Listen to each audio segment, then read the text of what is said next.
Je ne suis pas responsable d'un accident dans lequel je suis impliqué. Il est recommandé d'établir un constat amiable. Oui, réponse A. Non, réponse B.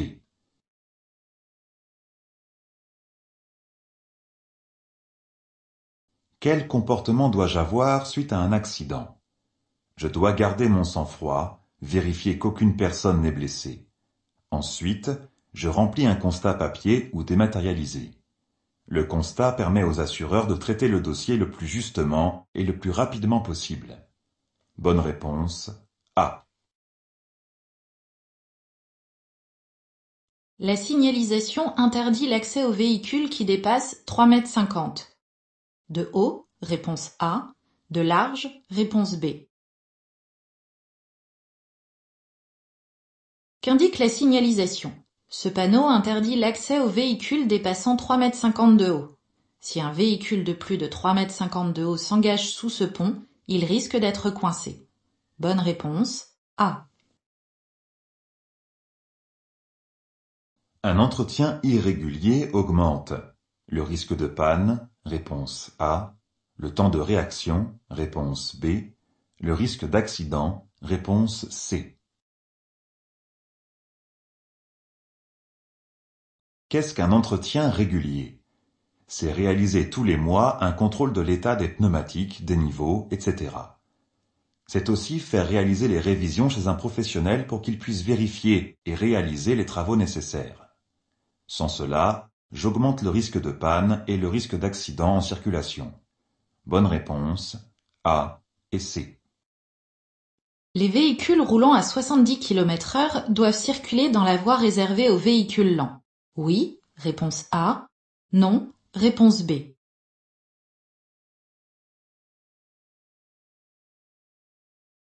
À qui servent les voies réservées aux véhicules lents? À tout le monde. Ces voies permettent aux usagers circulant à 60 km/h maximum d'être protégés de la circulation plus rapide. Bonne réponse B. Je facilite l'insertion de cet usager en passant dans la voie de gauche. Oui, réponse A. Non, réponse B. Quel comportement dois-je avoir dans ce type de situation?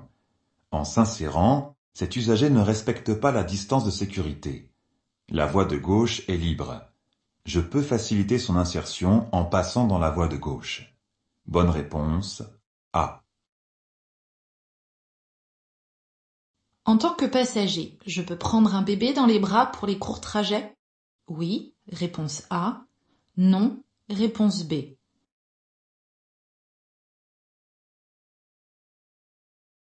Circuler avec un enfant non attaché représente-t-il des risques? Oui, c'est un risque pour l'enfant, mais aussi pour tous les occupants du véhicule. En cas de freinage brusque ou de collision, le passager non attaché peut devenir un projectile mortel pour les autres usagers. Bonne réponse B.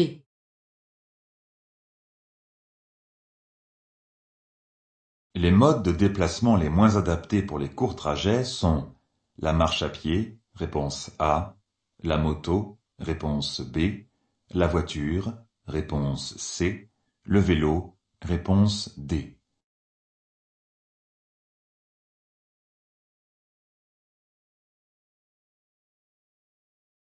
Qu'est-ce qu'un mode de déplacement adapté pour les courts trajets? C'est lorsque le déplacement est le moins polluant possible. Les principales pollutions en ville sont la pollution sonore et atmosphérique. Je favorise la marche à pied et le vélo dès que possible. Bonne réponse B et C. Des dangers potentiels sont présents. Dans la zone 2 uniquement, réponse A. Dans les zones 1 et 2, réponse B. Je maintiens l'allure. Oui, réponse C. Non, réponse D. Quels sont les dangers potentiels? Dans les deux zones, des véhicules sont stationnés le long de la chaussée. Des piétons, des véhicules peuvent surgir devant moi. Je ne sais pas si les piétons ont détecté ma présence. La visibilité en face est nulle à cause du sommet de côte. Je ralentis pour m'arrêter dès que possible, si besoin. Bonne réponse B et D.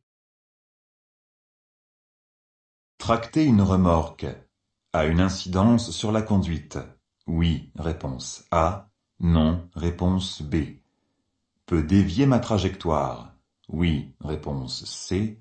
Non, réponse D.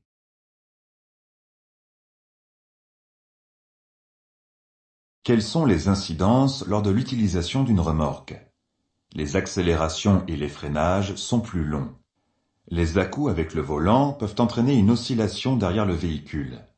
Pour éviter ces risques, j'adapte l'allure, je prends des trajectoires plus larges et j'anticipe encore plus.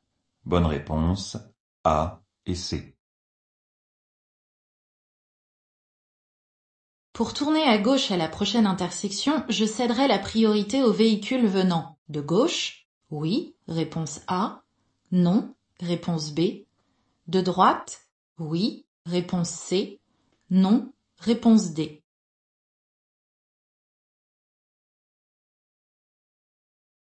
Qu'indique le panonceau schéma?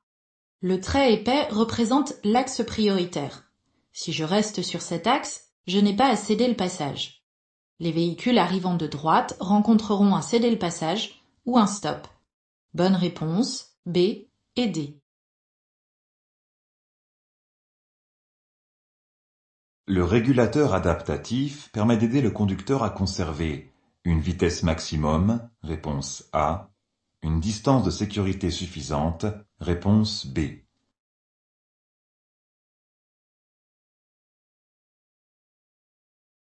Qu'est-ce que le régulateur adaptatif? C'est une aide à la conduite qui permet au véhicule de conserver une distance de sécurité suffisante. Le régulateur de vitesse est activé. Si mon véhicule s'approche de trop près du véhicule devant, le système réduit automatiquement l'allure. Bonne réponse B. En tournant à gauche, lorsque le feu sera vert, j'accélérerai franchement. Réponse A. Je m'apprêterai à céder le passage à des piétons. Réponse B. Je laisserai passer le véhicule gris. Réponse C.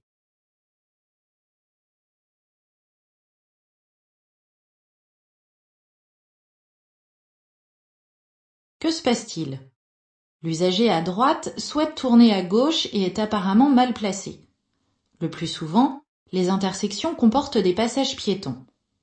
Lorsque le feu passera au vert, je laisserai l'usager à droite passer devant moi par courtoisie. En m'engageant, je redoublerai de vigilance au cas où je devrais céder le passage à un piéton qui traverse. Bonne réponse B et C. Un pneu sous-gonflé peut entraîner une surconsommation de carburant, réponse A. Une usure moins rapide, réponse B. Un risque d'éclatement, réponse C. Quelles sont les conséquences d'un pneu sous-gonflé? Une résistance à l'avancement qui provoque une surconsommation d'environ 3% et un risque d'éclatement important. Pour limiter ces risques, je contrôle tous les mois la pression des pneumatiques. Bonne réponse A et C. Je fais un appel de feu stop. Réponse A. J'active les clignotants gauche. Réponse B. J'accélère. Réponse C.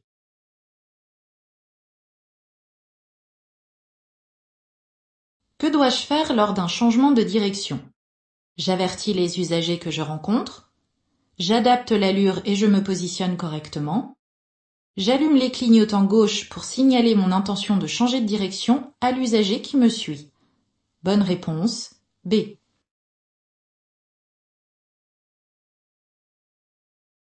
L'affichage de l'étiquette énergie est obligatoire sur les véhicules neufs en vente. Oui, réponse A. Non, réponse B.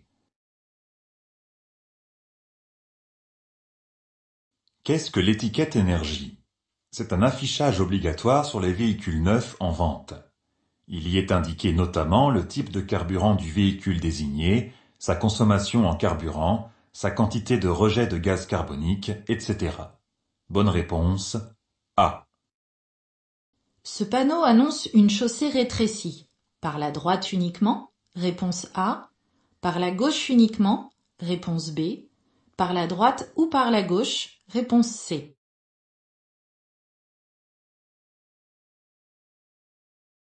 Qu'indique ce panneau? La forme triangulaire signale un danger. Le symbole à l'intérieur précise que la chaussée va se rétrécir par la droite. Je ralentis et adapte mon comportement. Bonne réponse A. Je cède le passage à droite. Oui, réponse A. Non, réponse B.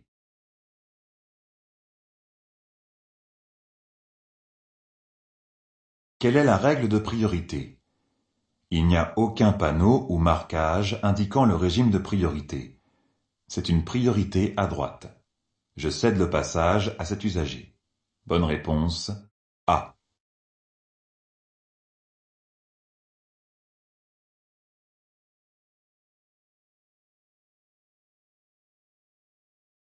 Les véhicules électriques sont très peu bruyants. Oui, réponse A.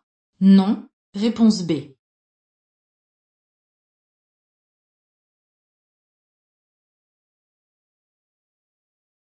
Y a-t-il un danger spécifique aux véhicules électriques? Ils sont très peu bruyants, ce qui peut être dangereux. Difficile de l'entendre arriver. Au volant d'un véhicule électrique, je redouble de vigilance à la place des usagers qui m'entourent. Bonne réponse A. Lorsque j'alerte les secours, j'indique le nombre de blessés et la gravité des blessures. Réponse A. Le lieu précis de l'accident. Réponse B. La nature de l'accident et les risques éventuels de suraccident. Réponse C. Les noms des victimes. Réponse D.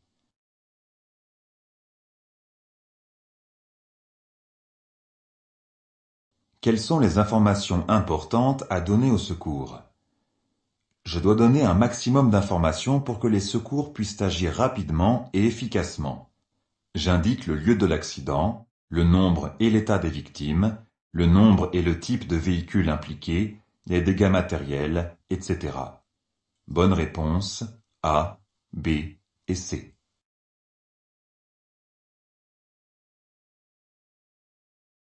Un convoi exceptionnel est un véhicule prioritaire. Oui, réponse A. Non, réponse B.